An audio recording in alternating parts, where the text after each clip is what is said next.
எக்ஸாமில் ரொம்ப இம்பார்ட்டண்டான கான்செப்ட் வந்து இன்ட்ரெஸ்ட் ஃபைண்ட் பண்ணுறது. எக்ஸாம்லேயும் சரி உள்ளேயும் சரி நம்மளுக்கு இன்ட்ரெஸ்ட் அப்படின்னாலே பேங்க்கு தான் ஞாபகம் வரும். அப்புறம் வேறு இந்த அமேசான்ஸ் இந்த மாதிரி அந்த மாதிரி ஆப்ஷன்ஸ்லலாம் கூட நம்மளுக்கு இன்ட்ரெஸ்ட்டோட பே பண்ணுற ஆப்ஷன்ஸ் இருக்குது, இஎம்ஐ இருக்குது. So what is interest? Interest அப்படின்னா என்ன? வட்டி. அது என்னது? சிம்பிள் இன்ட்ரெஸ்ட், காம்பவுண்ட் இன்ட்ரெஸ்ட் கேள்விப்பட்டிருப்போம். வட்டி காம்பவுண்ட் இன்ட்ரெஸ்ட்னா என்ன? சிம்பிள் இன்ட்ரெஸ்ட்னா அமௌண்ட், பிரின்சிபல் அமௌண்ட்டுக்கு மட்டும்தான் வட்டி. அது சிம்பிள் இன்ட்ரெஸ்ட், ஈஸியாக கால்குலேட் பண்ணிடலாம். காம்பவுண்ட் இன்ட்ரெஸ்ட் அப்படிங்கிறது வட்டிக்கு வட்டி.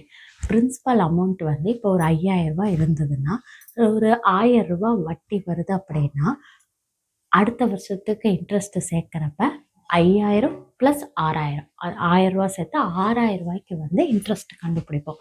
அதுவே சிம்பிள் இன்ட்ரெஸ்ட்டில் வந்து 3 வருஷத்துக்கு பே பண்ணணும்னா அந்த பிரின்சிபல் அமௌண்ட் வாங்கின அமௌண்ட்டுக்கு மட்டும்தான் வட்டி வரும். காம்பவுண்ட் இன்ட்ரெஸ்ட் வந்து வட்டிக்கு வட்டி வரும்.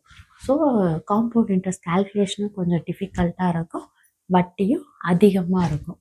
ஸோ இந்த 2 இன்ட்ரெஸ்ட்டோட வந்து ப்ராப்ளம்ஸு, ஃபார்முலாஸ் எல்லாமே பார்க்கலாம். 2 இன்ட்ரெஸ்ட்டில் எது பெஸ்ட் இன்ட்ரெஸ்ட்னா சிம்பிள் இன்ட்ரெஸ்ட்டு தான். அதுதான் நம்மளுக்கு வட்டி கம்மி. காம்பவுண்ட் இன்ட்ரெஸ்ட் வந்து வட்டி ஜாஸ்தியாக வரும். ஆனால் ரெண்டுமே கால்குலேட் பண்ணுறதுக்கு ஃபார்முலாஸ் எல்லாமே தெரிஞ்சிருக்கணும். பேங்க் எக்ஸாமுக்கு போகிறப்ப இது ரொம்ப இம்பார்ட்டண்ட்டான கான்செப்ட். ஓகே, இப்போ சிம்பிள் இன்ட்ரெஸ்ட்டில் பார்க்கலாம். சிம்பிள் இன்ட்ரெஸ்ட் ஃபார்முலா வந்து PNR/100. P அப்படின்னா பிரின்சிபல் அமௌண்ட், அதாவது நம்ம வாங்கின அமௌண்ட். நம்பர் ஆஃப் இயர்ஸ், எத்தனை வருஷத்துக்கு கட்ட போகிறோம் அப்படிங்கிறது N. ஆறுங்கிறது ரேட் ஆஃப் இன்ட்ரெஸ்ட், எவ்வளோ % வட்டி அப்படிங்கிறது. அதை வச்சு இன்ட்ரெஸ்ட்டோட அமௌண்ட்டு கண்டுபிடிக்காது simple interest formula. Compound interest வந்து டைரெக்டாக கண்டுபிடிக்க முடியாது. இந்த மாதிரி PNR/100 யூஸ் பண்ணி கண்டுபிடிக்க முடியாது. காம்பவுண்ட் இன்ட்ரெஸ்ட்டோட ஃபார்முலா வந்து A - P.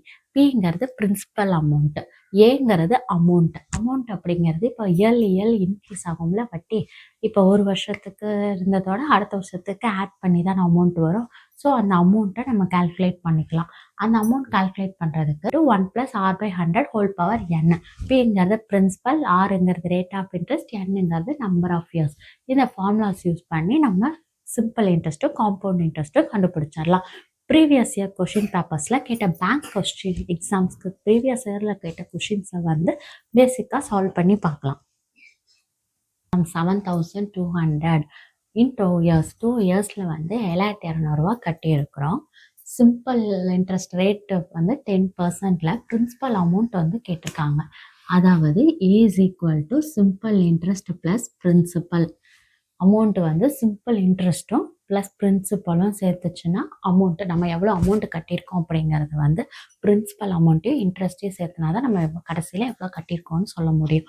அதுதான் amount = simple interest plus P. Amount வந்து கொடுத்துட்டாங்க 7200. இப்போ நம்ம சிம்பிள் இன்ட்ரெஸ்ட்டு பிரின்சிபலும் நம்மளுக்கு தேவை.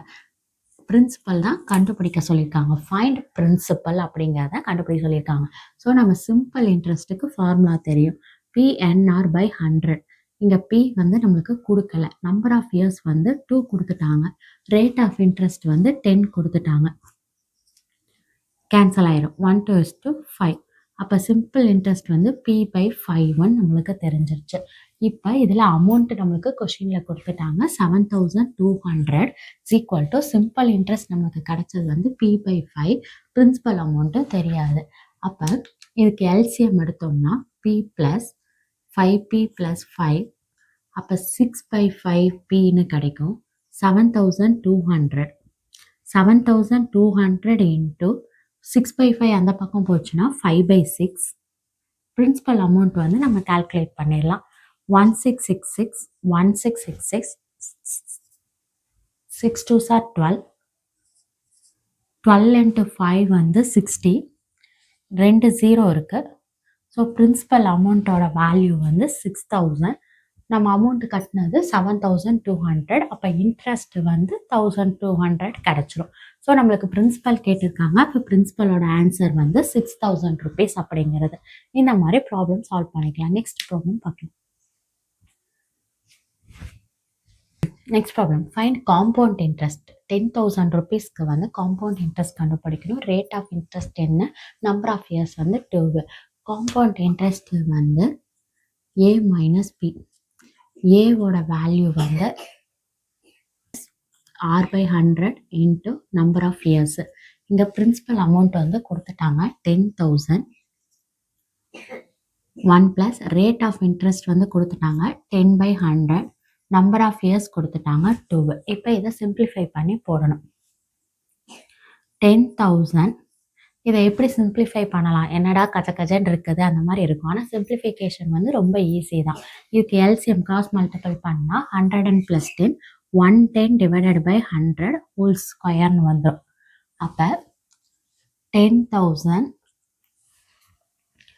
110 வந்து ஸ்கொயர் பண்ணணும். 11 ஸ்கொயர் பண்ணணும் அப்படின்னா 121. 11 × 11 121. இங்கே 0 இருக்குது. 0 அதாவது 0னா 10ன்னு அர்த்தம். அப்போ 10 ஸ்கொயர் பண்ணால் 100ன்னு மீனிங். அப்போ 00 வரும். டிவைடட் பை இங்கே 100 இருக்குது. 100 ஸ்கொயர் பண்ணால் 100 × 100. இப்போ இதை எப்படி எழுதலாம், இதை கேன்சல் பண்ணலாம். 2 0 கேன்சல் ஆயிரும், இங்கேயும் 2 0 கேன்சல் ஆயிரும். அப்போ ஆன்சர் 12100 அப்படிங்கிறது வந்து இதோட ஆன்சர். அமௌண்ட் வந்து கிடைச்சிருச்சு. காம்பவுண்ட் இன்ட்ரெஸ்ட் கண்டுபிடிக்கணும். அப்போ காம்பவுண்ட் 100, பி வந்து 10,000.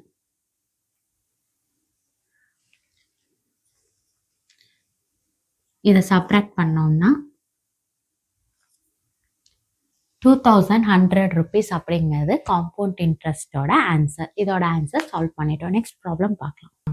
Some amounts to be 9680 amount கொடுத்துட்டாங்க 2 இயர்ஸில் at compound interest. Compound interest அப்படின்னாலே ஃபார்முலா வந்து A is equal to P into 1 plus R/100 whole power n. இங்கே அமௌண்ட் வந்து கொடுத்துட்டாங்க 9680. பிரின்சிபல் அமௌண்ட் வந்து 8000 சொல்லிட்டாங்க. 1 ப்ளஸ் ரேட் ஆஃப் இன்ட்ரெஸ்ட் வந்து கண்டுபிடிக்க சொல்லியிருக்காங்க பை 100 இயர்ஸ் வந்து 2. இப்போ இதை வந்து சிம்பிளிஃபை பண்ணணும். 9680 டிவைடட் பை 8000. 0 0 கேன்சல் ஆயிரும். 100 ப்ளஸ் R டிவைடட் பை 100 தான் whole square. எல்சிஎம்னா 100 18 is set, 8 2s are 16, 1 121 divided by 100 வரும் is equal to 100 plus R the whole square is equal to divided by 100 இருக்கு. அப்போ வந்து 121 divided by 100. இந்த 100 வந்து square 100 × 100 வரும். அப்போ இங்கே எழுத வந்துடும் 100 × 100 100 plus R the whole square. அப்போ ஒரு 100 கேன்சல் ஆயிரும். அப்போ 12100 is equal to 100 plus R the whole square. இப்போ ஸ்கொயர் அந்த பக்கம் போச்சுன்னா ஸ்கொயர் ரூட். அப்போ 100 plus R square root of 12100. 121 அப்படின்னா 121 into 100ன்னு எழுதலாம். 1 to 1 எப்படி எழுதலாம்னா 11 ஸ்கொயர் into 10 ஸ்கொயர். அப்போ வந்து ஸ்கொயர் ரூட் வந்து இது கேன்சல் ஆயிரும். 11 into 10ஓட வேல்யூ 110. அப்போ 100 plus R. அப்போ R is equal to 110 minus 100ஓட value வந்து 10. அப்போ ரேட் ஆஃப் இன்ட்ரெஸ்ட் வந்து 10% அப்படிங்கிறது. அவ்வளோதான். இதில் சிம்பிளிஃபிகேஷனில் வந்து இந்த இடத்துல மட்டும் கேர்ஃபுல்லாக இருக்கணும். 100 plus R whole ஸ்கொயர் இருக்குது. இந்த பக்கம் வந்துச்சுன்னா ஸ்கொயர் ரூட் ஆயிரும். Square root of 12100. 1 to 1 அப்படின்னாலே 11. அப்போ 11 into 10 ஸ்கொயர் இருக்குது. 11 ஸ்கொயர் into 10 ஸ்கொயர்னு அர்த்தம். Square root to square cancel ஆகிறப்ப 11 into 10 110. அப்போ இதை சப்ராக்ட் பண்ணும்போது ரேட் ஆஃப் இன்ட்ரெஸ்ட் வந்து 10%ன்னு வந்துடும். சிம்பிள் இன்ட்ரெஸ்ட் காம்பவுண்ட் இன்ட்ரெஸ்டான ஃபார்முலாஸ் அதோட ப்ராப்ளம்ஸ் பார்த்துட்டோம். இந்த வீடியோ பிடிச்சிருந்தா லைக் பண்ணுங்கள், ஷேர் பண்ணுங்கள், கமெண்ட் பண்ணுங்கள், மறக்காமல் சப்ஸ்கிரைப் பண்ணுங்கள். தேங்க்யூ ஃபார் வாட்சிங்.